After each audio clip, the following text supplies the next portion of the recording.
This customer was having a hard time getting hot water to the far end of their house quickly.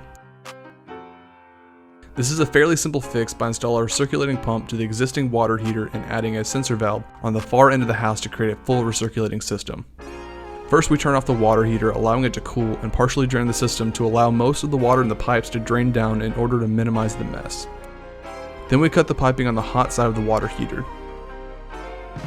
With the pipe cut, we unthread the loose pipe off the water heater.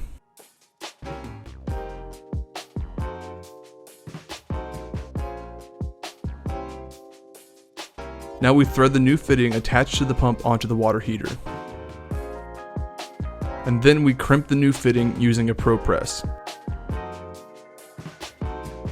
The pump is then plugged in through the controller and we move on to the farthest part of the house from the water heater, which in this case is the master bedroom sink. Under the sink, we turn off the water and remove the water lines running to the sink and install the sensor valve.